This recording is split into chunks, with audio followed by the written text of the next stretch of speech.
Hi everyone, I'm Krika and this is our Rendezvous. Welcome to episode 13. This is a show where we invite incredibly talented artists and talk all about art. So if you're an art lover, please like and subscribe our channel. Our guest tonight is artist Christy Stallop. She has created a unique style just by painting grackles. So let's invite her on the show.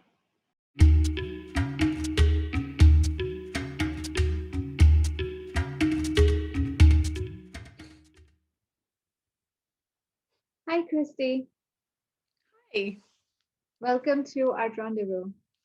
thank you so much for having me.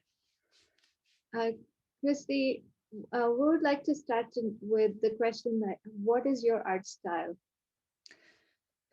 I wish somebody would tell me actually. My style varies just depending on the subject matter. I do landscapes, I do architectural studies, and the style just ends up being whatever I see in my head first. And then that's kind of where I go. I don't really set out like I'm going to make this more uh, painterly or more graphic. It's I see it in my head and then I paint towards that. So I don't really have a style, I don't think, although people do see something, across the subjects. And so, how long have you been a professional artist? Um I always say like I'm not quite sure. I've been painting or doing art like a lot of artists my whole life, but I would say that when I quit teaching and the first day that I was supposed to get back into the classroom, I posted a new work. I was going to, paint full time. And that day, within a couple of hours, it sold. And then I think that's when I said, if I say I'm going to be a professional artist, then that's what I'm going to do. And I sold my first piece and I kind of never looked back from there. So you were teaching before that? I taught for 11 years at a small charter school in Austin. Yes. Oh, nice. And what were you teaching? I taught art pre-K through 8th grade. So it was kind of schizophrenic. Sometimes I'd have like finger painting, and then the next class would be perspective. It was kind of like all over the board. And I saw 700 students, I think, walk through my classroom in a week. That's Yeah, incredible. it was a lot. Um, every artist has strives to have a unique style, and what I can tell from your paintings that you have created that very unique styles by painting grackles. So, how did you started painting grackles? The grackle was just some random subject matter that I came up with. I was taking a class, an oil class, an extensions program from UT. I wanted to learn oils because I'd always heard how toxic they were and how I don't know, like things could combust. So I definitely wanted to learn. And the grackle you see up there, the first one with blowing the bubble, is kind of like what I saw in my head. And we only had about a week to do that one particular item. And then we were going to go on to a bigger one. And I decided that I was so intrigued with this bird and how the feathers and the oil were performing that for the whole class, just worked on that one painting. And so after that, you just why did you continue painting grackles? What is so unique about them? I guess, thank you, because I didn't finish that question, did I? Um, I think after that of blowing a bubble, I found it really humorous that I thought, well, what else could a grackle do? And then I did one knitting. I don't knit or anything, but I just saw it in my head. And then I said, gosh, what's next? My kid came down and said, how about wrestling? And so I'm from El Paso, so luchador masks came in mind. Plus, they're really colorful and very fun. And that's where that started. But then as I continued to make these grackles, I started to infuse my personality into them. I like a grackle, like a prank. I like to get people, or I can be very loud and obnoxious. So I just started interjecting my personality into them. And I found that it was really easy to use them to express my ideas and my thoughts and my deep inner feelings, I guess. Yeah, we can certainly see your personality in that. It's like when I see your painting, I can tell that's Christy's painting. Thank you. I really do appreciate that. They should So, be fun and yeah, silly, but you know, to look a little deeper and there might be some type of meaning in there. Yeah. and and you have transformed them into doing all sorts of things. It's it's It- just amazing. Like I It's would never, endless. but I would never think a Greco would do something. What you all the different styles you have them, or all the different postures they have, or different outfits they have. You have just extended that to Well, a whole another level.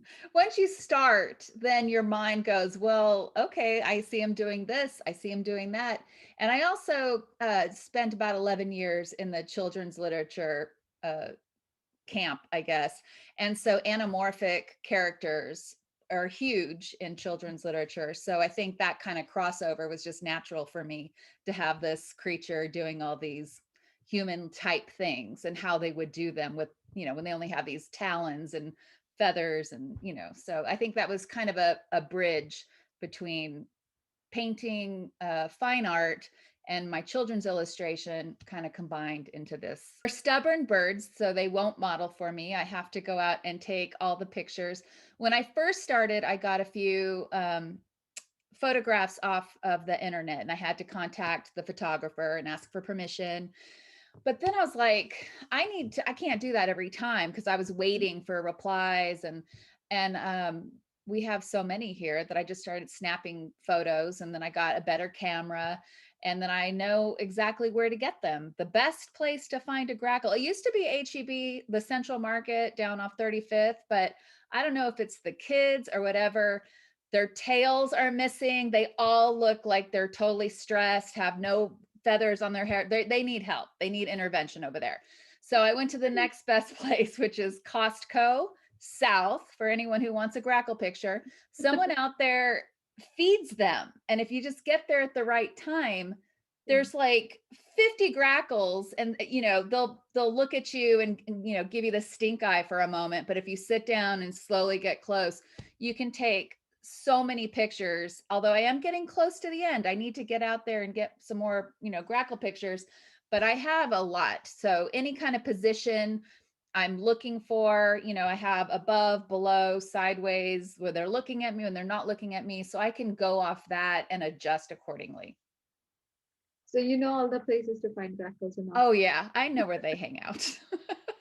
all the hangout joints for them. Yeah, yeah. And if you're ever desperate, you just go to an HEB, It should not be. a Randall's. I don't know why they hate Randall's. They love HEB and South Costco. Done. Well, they're true Texans. Yes, they You know are. it. Yeah, yeah, yeah. What are the other things that you like to paint? Well, I haven't done anything like this in a while, but I am itching to do some more landscapes. I really, really love landscapes, and I have done architectural work, but me in the straight line, it's like cursing, cursing, cursing, trying to get, because I just really want a straight line, and I see other people and the lines are going everywhere and it looks beautiful, but for some reason, I need my own straight line. So I try to stay away from those. And if I'm painting in a landscape, there's really no straight lines that I need to deal with. And I also like that about grackles, like more of a organic kind of shape instead of some structure that's going to force me to be someone I'm not. So landscapes, and I do plan on doing a couple of those very, very soon to just kind of zone out. It's very meditative to do a landscape for me. So most of them are from Austin. They have reference from Austin, or it's Mostly Austin, or in the landscapes are Austin, definitely. And I have some kind of started in the Big Bend, Terlingua area. All the architectural ones are of Austin. It's just, what I see, what I'm around, the, what's important to me. So if I'm painting huts, it's because me and my family go to huts a lot and now it's gone. So it's kind of, boo, these are old Austin haunts that I've been going to for, I want to say, oh gosh, like 30 years. Yes, 30 years. 30 plus. So they're important to me. I paint what it has, what resonates with me personally. Okay. And you did a public art project for painting those metro boxes. That was a lot of metro boxes are painted by Austin artists, and you were one of them. Yes, that was my first introduction to public art. I had done painting on walls and different stuff like that when I taught. But this was the first one for Austin. And I got this iconic spot right on South Congress. And yeah, that's it right there in the picture. And I'd never done anything like that before. And it was definitely a learning experience. It was in the heat of July. I think it was like 103 out. I had my pool umbrella that I brought out with me every day. And I learned that these boxes get very, very hot. And when you apply acrylic paint to them, they dry up like immediately. So it's like just pulling that paint around. And something that should have taken no time at all ended up taking me like a week. I just had to keep painting over this. It was very frustrating, but I absolutely love that piece. I have mine. I just think it's really fun, and I hope it adds vibrancy to that little corner. Uh, so, and you did another one that is up on Oh the. yes, and this was through, I think it's Up Studios, and this is it's like off Spicewood, and that was very fun. And I submitted artwork for that one, two different ones, and the people in the neighborhood got to choose the image Oh, that was in, that space, because they are driving by it. They should have some say in what they're going to look at every day. And it was great because I was out there, and that was the beginning of COVID when we were supposed to wear masks and stuff. So I thought, wow, I can finally be outside and I won't have to have anybody around. But people in neighborhoods are really interested in what you're doing. I had a lot of people stop, which is great usually, but it was kind of freaking me out sometimes because they'd want to come over and look at the work. And I'm like, I don't know what to do. Am I supposed to put on this mask? I want them to come and look and observe and ask me questions, but that was the beginning and nobody knew what the hell was going on. And it was kind of creepy and freaky and wonderful at the same time. mhm. I love that part of Austin. All the public art is just Yes. brings so much culture to our city. Yeah, just transforming these spaces that were very bland and boring and kind of just add a little oomph, a little curiosity, a little spark, I guess. Yeah. Um, and then your another major public art project that you had was a Ganador, which is a huge grackle outside Austin City Hall. Yes. So how did you get to work on that?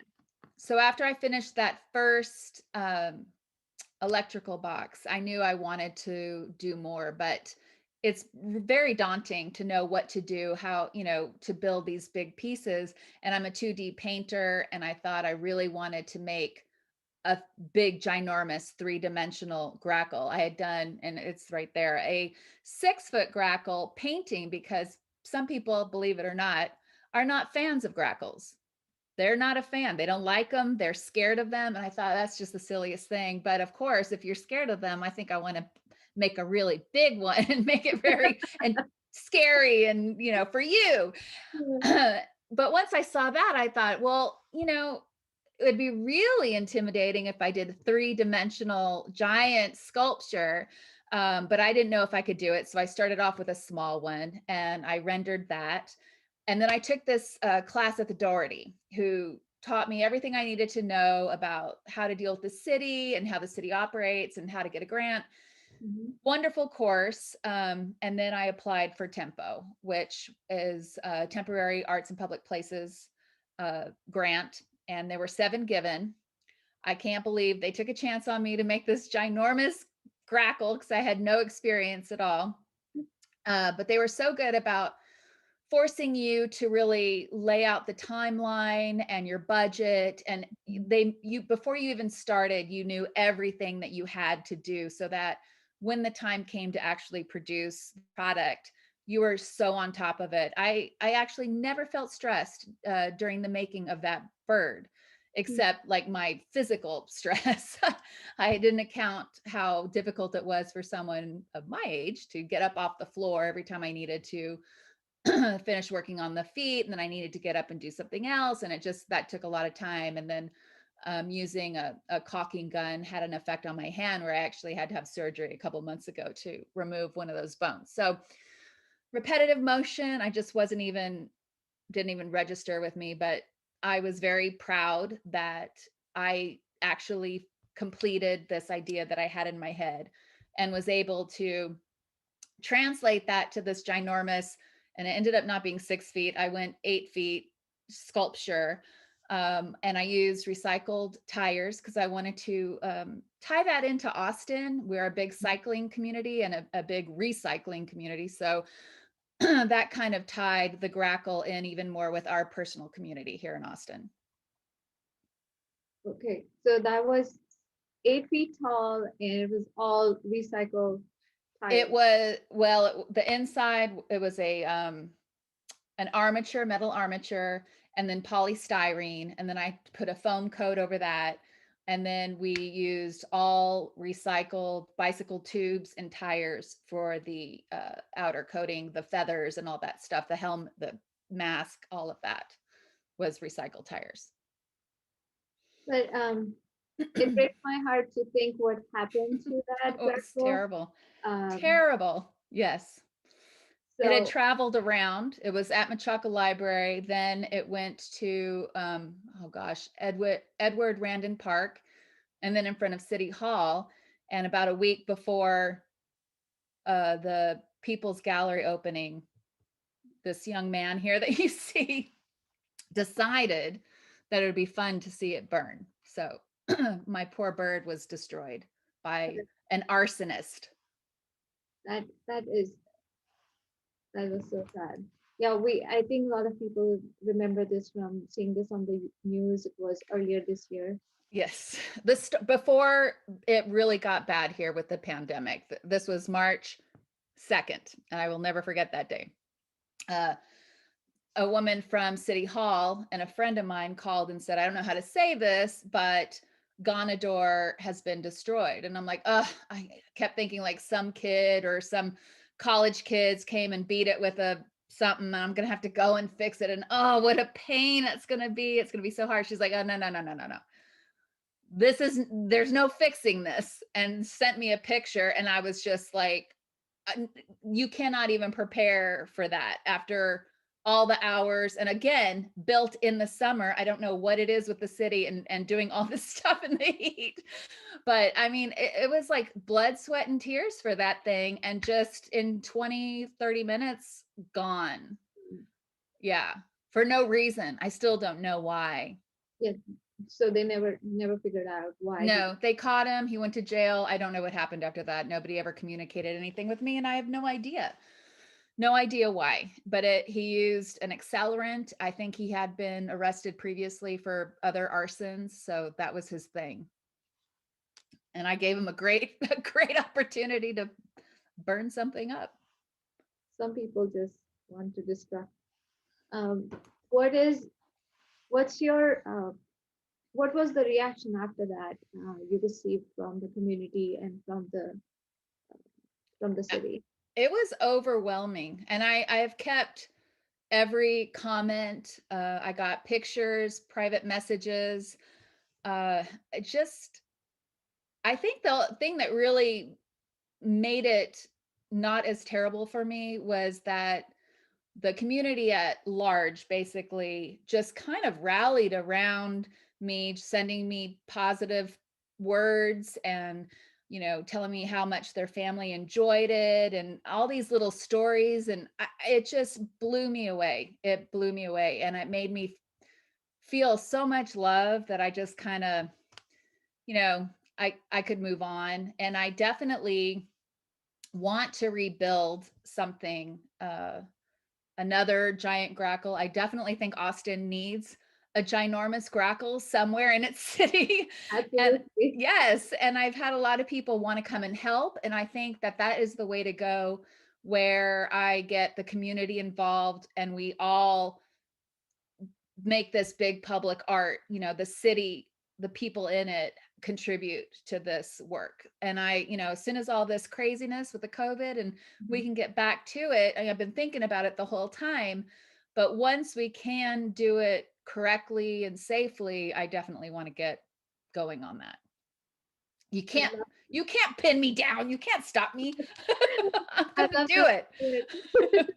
And it's gonna be 9 feet tall. We'll make it I'll show taller. you. I'll show you. Yeah. Well, now you've already figured out the process. You know what it takes, and It'll how. be less flammable this time though, because if I build it the same, there's going to be some little jerk out there that's like, okay, I saw what happened at round 2. So it will be built differently. Yeah. I will, and that was for tempo. It was only supposed to be temporary. And I do tell myself that. So, if it had to be some kind of a demise, that was pretty glorified. I mean, that was amazing, really, honestly. Better than like run over by a truck or something. So I need to build it. I want to build it to last, and I don't want to build it where someone can put a flare inside and start it all up again. Ugh, frustrating. That's very frustrating, but I'm glad that community is coming together to help you rebuild it. It's And a great city. Yeah. um, 2020 was rough for everybody, and that was not a good start for you. How did you cope up with the rest of the year? What kind of work you did? I still created grackles, and I did a 30-day challenge where I did everything Western, and that was actually mentally wonderful for me because, as I said, I started using grackles to kind of translate what I'm feeling. And during COVID, that's no exception. I started with cupcakes because I just wanted sweets when I'm stressed. I don't even eat sweets, but for some reason, when I'm stressed out, a pancake sounds delicious. Or, so I wanted cupcakes. I wanted sweets. I learned how to make bread. Jesus help me. And then I remember we'd been holed up. And the first time I went to go, I forgot where I was going, maybe to have groceries put in the trunk of my car or something. But all the blue bonnets were out, and I'd been inside for so long, and all the blue bonnets, and there wasn't anyone on the road. It was so eerie and so beautiful that I had to come home and I painted a grackle in the blueberries, the blue bonnets.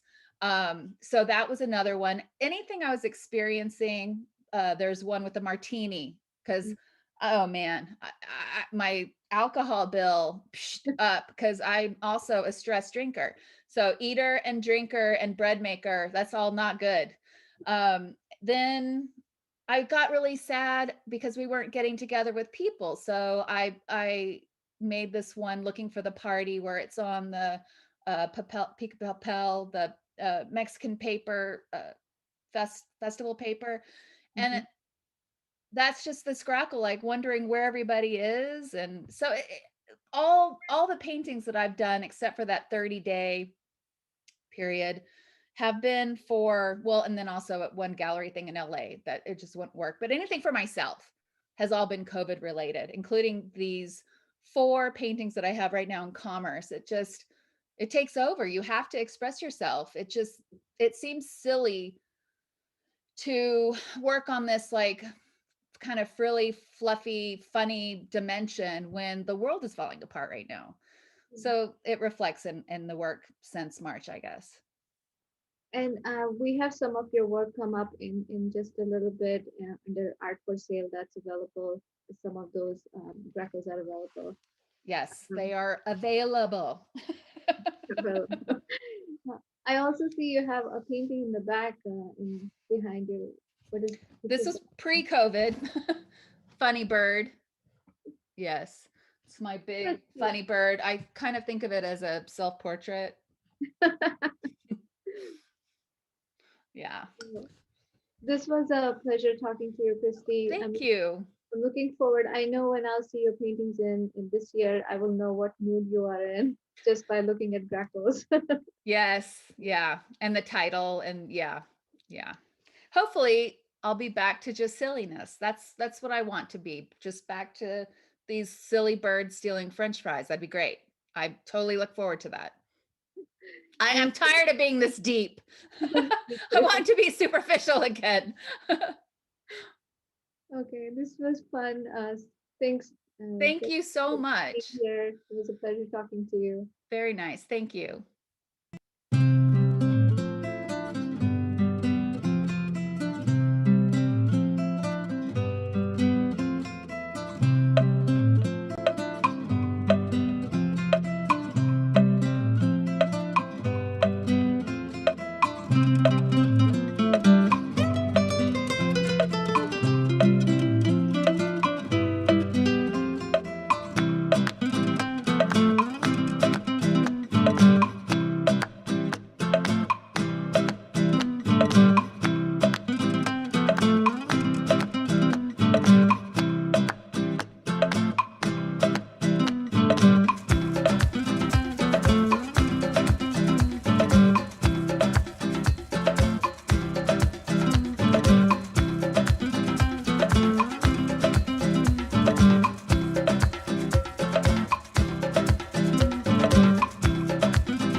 So that was our show for tonight. If you enjoyed our show, please share it with your friends and family, and don't forget to like and subscribe our channel. You can also connect with us on Instagram at live_art rendezvous. We'll be back soon with more art and inspiring stories. Until then, stay safe. Bye.